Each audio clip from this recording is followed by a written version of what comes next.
なんとかなったみてえだな。畳みかける。これがスーパーサイヤ人3だ。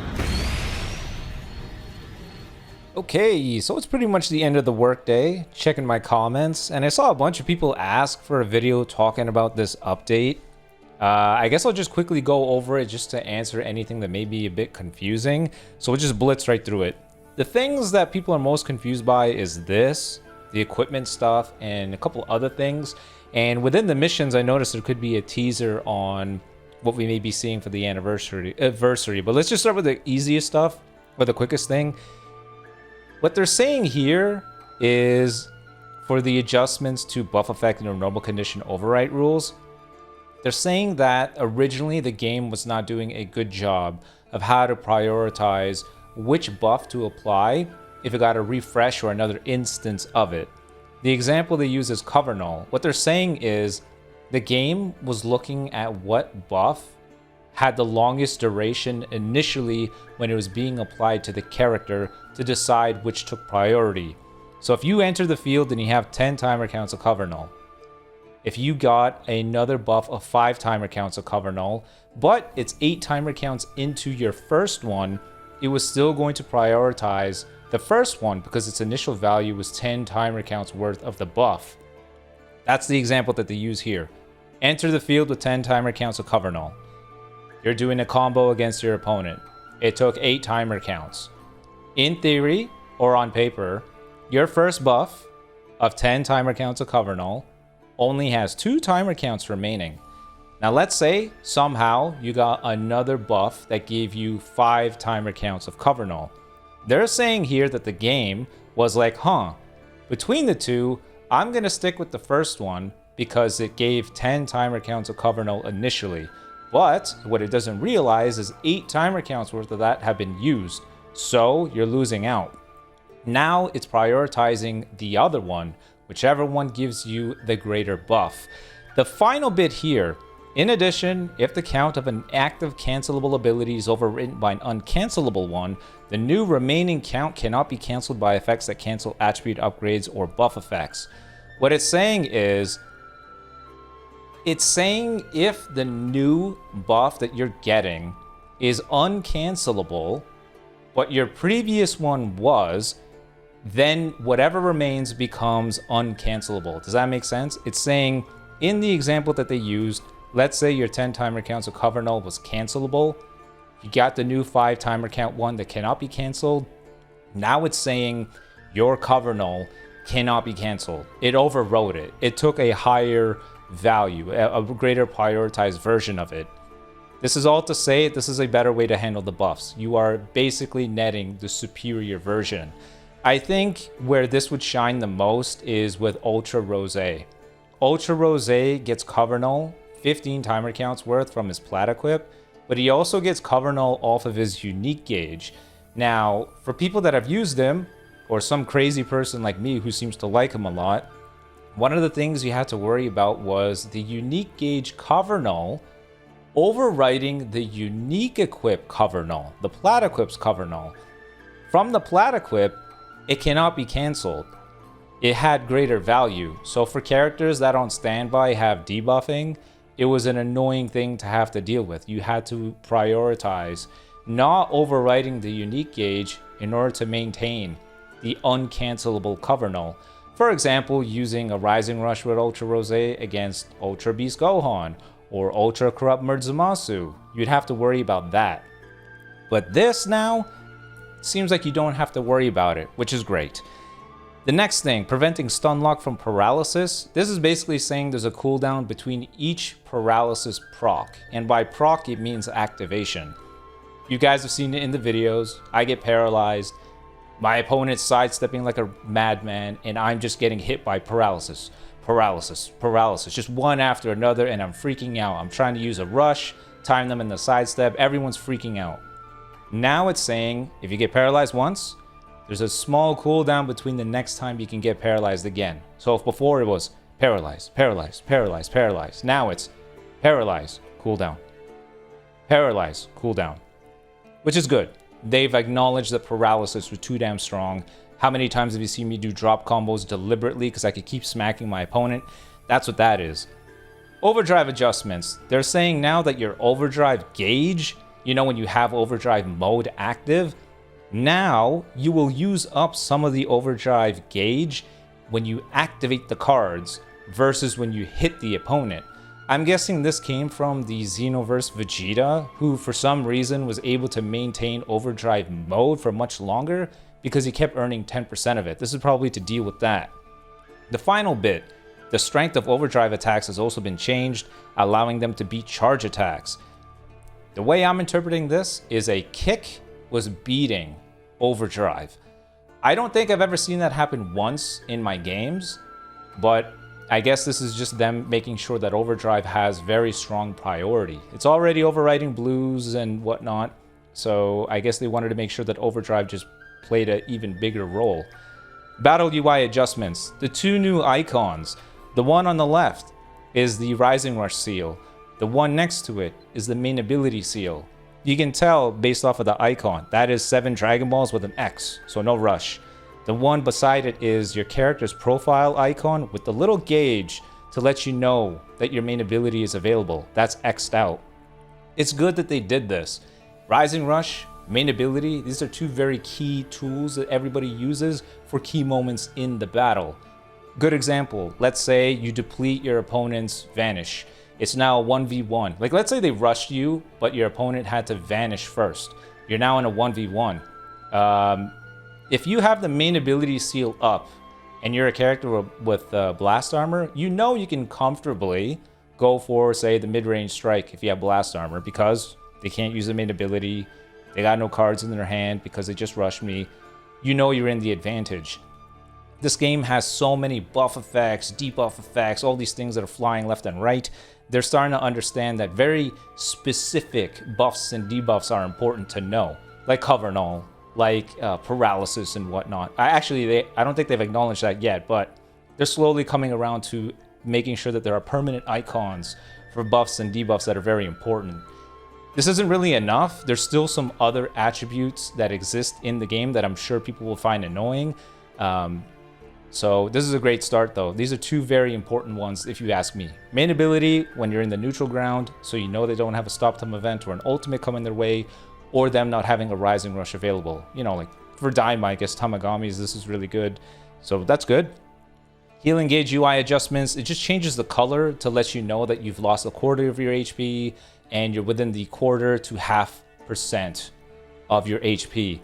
This is only, to me, I don't really think many people are going to care, but it helps you acknowledge two things. Number one, you know what HP range you're in. They're very old characters used to have buff effects if your HP fell below a certain threshold. Super Saiyan 3 Shallot, for example, if his HP is below, I think it's 75 to 50%, he gets 30% damage, and if it's below 50%, he gets 50% damage or something along those lines. So this is just to provide more info to you. Oh, every strike card I take, I see I'm losing, you know, at most 25% of my HP. Maybe you can gauge how many hits you can take. I don't know. It's just more info for the player. Mission plan overhaul, I don't need to go through. They're just supporting more mission plans, which for paying players, these are pretty good value, especially the materials one. The additional erasers is always going to be great. Supporter upgrade plan as well. That's probably something I'm going to be leveraging just because I don't really care to chase for a bunch of supporters, but I've noticed some supporters at level 30 are starting to provide really stupid value. The Supreme Kai of Time gives 30% ally blue card damage at level 30. That's a lot. Next, equipment upgrading. Thank the heavens for this. Now you don't have to get a bunch of gold equips and an A rank version of the thing you're trying to awaken it. You just need the memory and you just need the fragments. Holy crap, what a quality of life change. And even better is you can awaken multiple equips at once, and you can tell it to stop if you got a first slot orange or a first slot red. I'll actually show you this now because I think this is such a nice upgrade that they did. So we'll go to awakened equips. We'll go with, say, this one here. Look at this. I got the green fragments. I got the awakened memory for this Kid Buu equip. I press awaken. I have the option to awaken a bunch of them, and I can tell it to just do it all in a big batch and then stop when I have an orange one. So let's just go do that. We got a bonanza. You get to see the scam that this is. Wow, look at that. All 10 of them, crap. But now I know that I can make 10 of them at once. This is a huge quality of life change. Big win for that. They also talked about changing how you upgrade these equips. It's a lot simpler. So now you're going to go to the piece of equipment, the slot that you haven't upgraded yet, you just press it. And if you want to re-upgrade it, same thing. You have to press the slot. So for all those doo-doo equips that we just got. Oh, I got this one here. We'll use this as an example. I press the 2, boom, upgrade. Ta-da, I got another crappy equip. But if I wanted to re-upgrade, because you'll notice it's gone now, you have to press the slot first, then you get your re-upgrade menu. So that's great. Nice little quality of life change. What else do we got here? That's re-upgrading. These are just the different events now. They decided to tidy up where the 1% uniques are, the LF uniques are. That's really good. Upgraded roster for the exchange shops. This over here is just them saying all these LF specific unique equips, their final slot, which is the most valuable slot, is going to be guaranteed red, which is a great quality of life change. They did it for the last few that we've gotten. I can't think of any of the like Nappas, for example, but now they went back and they did it for every other equip. So if you went and you decided, hey, I want to go get the Boo Duo's new unique equip, this over here, if you went before this update, you were not going to be guaranteed red on the final slot. But now, if you wanted to go do that, you will be guaranteed red on the final slot, which is really nice. The co-op Rising Rush adjustment, if you and your ally got the exact same score when you did your clash, if you both got 999, you get something called an Ultra Perfect and you do more damage. So that's great. Summon lineup has changed. We talked about that in the data download. They started including like the Boo Duo for the comeback one, transforming MUI and the like. Legends Weekend got updated too. The most noteworthy thing here is the job that you get. The adventure now guarantees chrono crystals. You will want to do your weekend adventures no matter what now. The chrono crystals are in there, guaranteed. It's another CC farming method every weekend, so that's good. Chrono Crystal shop lineup additions. So the ticket banners that they just updated, the tickets are now in the Chrono Crystal shop. That's this over here. If you go to the shop and you press this tab, they're referring to these two things down here. So this guy, which I'm not buying, and this guy right over here. So that's going to be for these banners here. Yeah, this guy here. It's not going to show up on the ticket because I don't actually own the ticket, but that's what they decided to update there. What else? I think that pretty much covers everything big. Those are the big changes that they made. Let's just double check. Exchange shop lineup updates. This is fine. Z power added for the ticket shop where when you summon on ultra banners, you know those little tickets that has a cap of 3,000? It's for that. That's what that is. Beginner advancement adjustments, that's fine.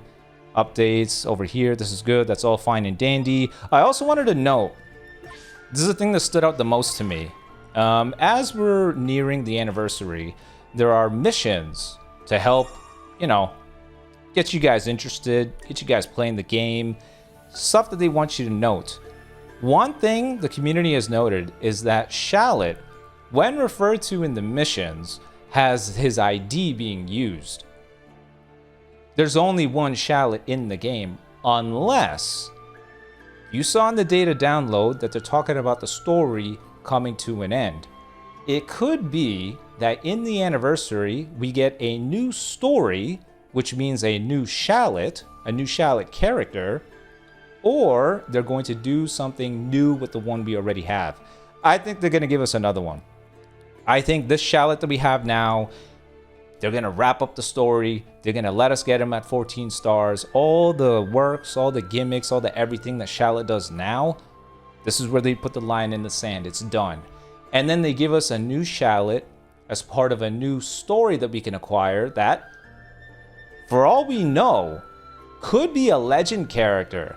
And even better, it could be that the new Shallot that they may want to introduce as part of the anniversary can take the legend action of new legend characters. Wouldn't that be cool? How cool would it be if we get a new Shallot who's a legend, and we can go ahead and take the legend action of, say, Rose. Take the legend action of, say, Mini Super Saiyan 3 Goku. I actually think everybody will be taking Mini Super Saiyan 3 Goku's legend action anyways, because I think his is the strongest one. Not only does it guarantee you a new blue card, but this thing also guarantees Vanish Restore. Where is it? Yeah, right over here. You get a blue card twice and you get Vanish back. I can see this being the legend action people take if they decide to go that route. But either way, I think that pretty much captures everything new on the update. In case there's any sort of confusion. Yeah, I don't know. I think that covers everything. You let me know if there's any other confusion left with the changes that they made. But hey, it was a big update and it was well worth it. But until next time, peace.